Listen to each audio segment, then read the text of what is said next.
Good morning বন্ধুরা। So আজকে 31 December 2025।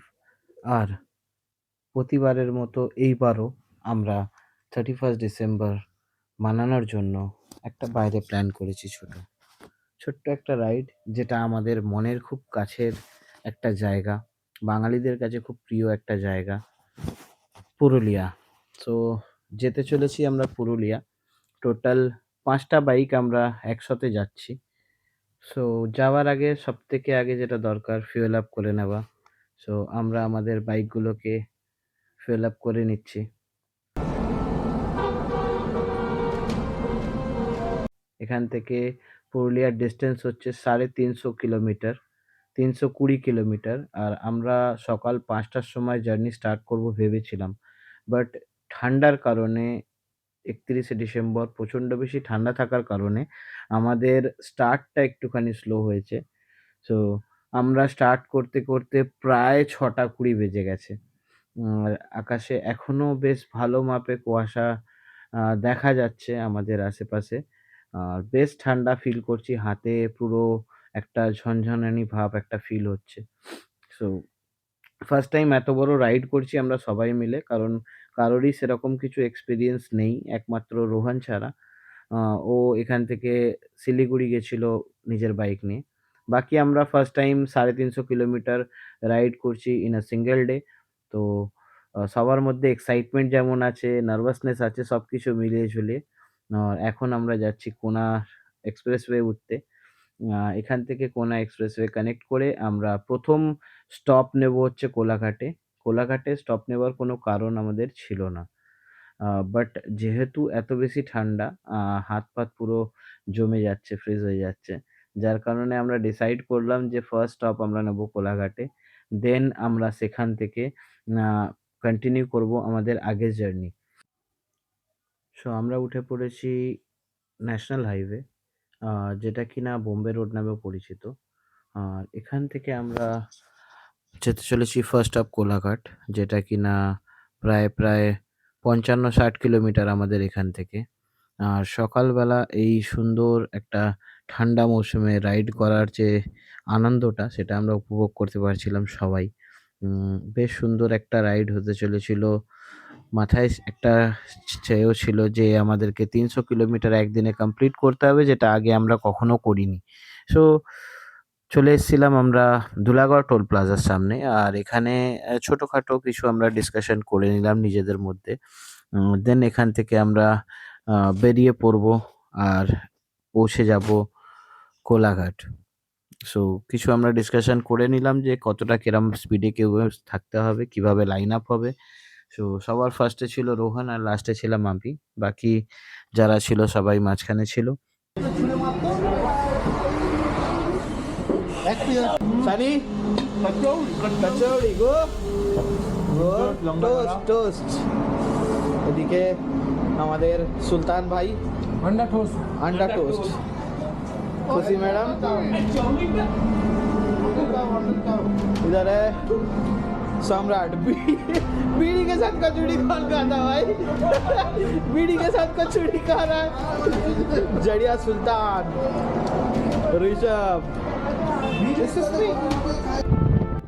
খাওয়া দাওয়া কমপ্লিট করে বেরিয়ে পড়লাম আবার সফরে। সুন্দর এই হাইওয়ে থেকে নিজেদেরকে উন্মুক্ত বাতাসের মধ্যে রেখে যে রাইড করার একটা আনন্দ উপভোগ হচ্ছিল, সেটাকে সাথে নিয়ে চললাম লাল পলাশের দেশে, পুরুলিয়া। সো এর আগে পুরুলিয়া সম্বন্ধে আমরা অনেকে অনেক কিছু শুনেছি, অযোধ্যা পাহাড়, সুন্দর আঁকাবাঁকা রাস্তা, বন্য প্রাণীদের আনাগোনা, অনেক কিছু আমরা পুরুলিয়া সম্বন্ধে শুনে রেখেছি। আজ সেগুলোকে উপভোগ করব। আমরা আজকে প্ল্যান করেছিলাম যাব ঘাটশিলা হয়ে, বাট আমরা আল্টিমেটলি গেছি মেদিনীপুরের ওপর থেকে ঝাড়গ্রাম হয়ে, ওই রাস্তাটা ধরে আমরা গেছি।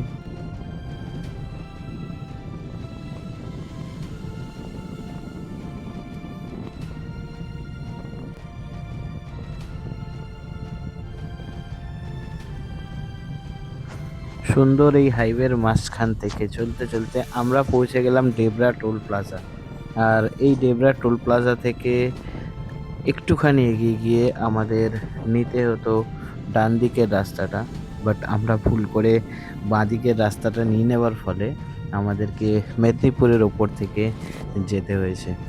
আর এখানটা পার করার পর থেকে রাস্তাঘাটের দৃশ্যই কিছু আলাদা হয়ে যায়। আমরা এখানে দাঁড়িয়েছিলাম সবাই একটুখানি ব্রেক নেবার জন্য। আর এই রাস্তাটাই সিধে চলে যায় জামশেদপুরের ওপর থেকে ঘাটশিলা হয়ে আ পুরুলিয়া। আর আমরা এই বাঁদিকের রাস্তাটা নিয়ে নিয়েছিলাম যেটা আমাদেরকে মেদিনীপুরের ওপর থেকে এই ছোট রাস্তা থেকে।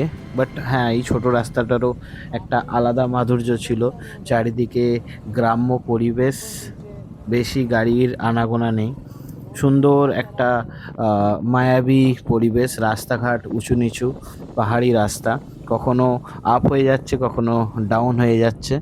আর তার মধ্যে থেকে চারিদিকে নানান রকম সুন্দর, সুন্দর ধান ক্ষেত, সরষে ক্ষেত, বিভিন্ন রকম গ্রাম্য পরিবেশ সাক্ষী ছিল আমাদের এই জার্নির সাথে। দেখুন কি সুন্দর ডানাতে সরষে ফুলের গাছগুলো হয়ে রয়েছে। বেশ সুন্দর লাগছিল এখান থেকে রাইড করতে আমাদের। আর আমরা যারা শহরে থাকি তারা ১ম বার এরকম কিছু মাহল দেখছি যেখানে নদী পুরোপুরি শুকিয়ে আছে। হুম, বালির চর পড়ে আছে নদীতে। এত সুন্দর একটা মায়াবী পরিবেশের মধ্যে থেকে রাইড করা। আ আমরা খুব যারা শহরে থাকি তারা খুব কম এরকম পরিবেশ পাই যেখানে আমরা নিজেকে উন্মুক্তভাবে মনে করতে পারি। এটা যারা শহরে থাকে তারা রিলেট করতে পারবেন। আ এই রাস্তাগুলো হচ্ছিল একটা জঙ্গল এরিয়ার মধ্যে থেকে যেটা কিনা ঝাড়গ্রামের আশপাশে ছিল। তো চারিদিকে আমার মনে হয় এগুলো জঙ্গল টাইপের ছিল। যেখানে আমি সাধারণ জনবসতি তো লক্ষ্য করতে পারিনি। বাট হ্যাঁ, দুদিক থেকে গাড়ি আসছিল। রাস্তাঘাট পুরুলিয়ার এত্ত অসাধারণ রাস্তা যে আমরা আমাদের এই শহরতলিতে এরকম সুন্দর রাস্তা হয়তো খুব কম পাই। সুন্দর একদম টারম্যাক রোড, কোত্থাও কোনো গর্ত নেই। আপনি সামনে সিধে দেখতে পাচ্ছেন। হ্যাঁ, গ্রাম্য পরিবেশ, মানুষজন যেখান সেখান থেকে হয়তো বেরিয়েও যেতে পারে বা কোনো প্রাণী বেরিয়ে যেতে পারে। তো আপনাকে স্পিড মেইনটেইন করে চলতে হবে ডেফিনেটলি। বাট সুন্দর রাইড হচ্ছিল আমাদের।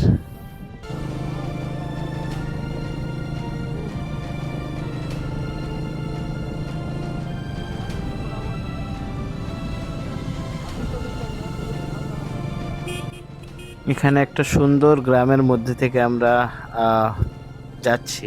যেখানে দুধারে মাটির কিছু বাড়ি, সুন্দর, সুন্দর খড়ের চাল, টিনের চাল। আমরা আমাদের শহরতলিতে স্বভাবত যেটা দেখতে পাই না। আমাদের যেটা দেখলে খুব ভালো লাগে সেরকম একটা গ্রামের মধ্যে থেকে আমরা যাচ্ছিলাম রাইড করে। আর বেশ ভালো একটা পরিবেশ আমরা ফিল করতে পারছিলাম। আর এই রাস্তাটা অমায়িক সুন্দর, চারিদিকে সুন্দর গাছ। আর আমরা এই আমাদের পুরো লাইন আপ অনুযায়ী যাচ্ছিলাম। পেছনে সবাই সুন্দরভাবে বাইক রাইড করছে।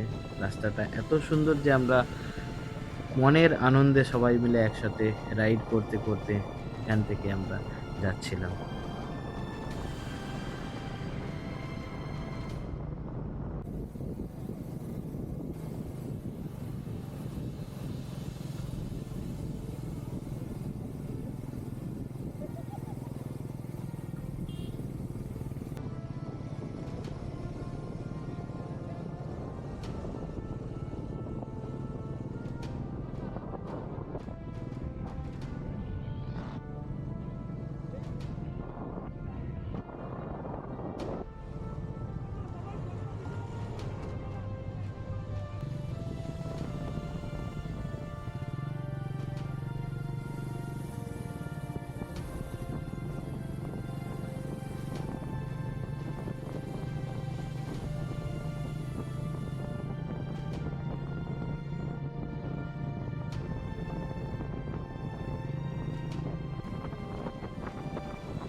অনেকক্ষণ প্রায় ১০০-১৫০ কিলোমিটার আমাদের রাইড করার পর এই একটা সুন্দর চায়ের দোকানে এসে আমরা দাঁড়ালাম, যেখানে আমরা ভাবলাম যে দুপুর প্রায় ২টো মতো হয়ে গেছিল।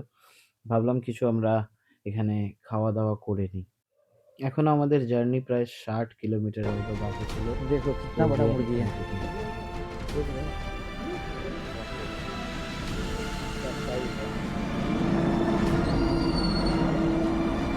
ये दुकान है। यहाँ पे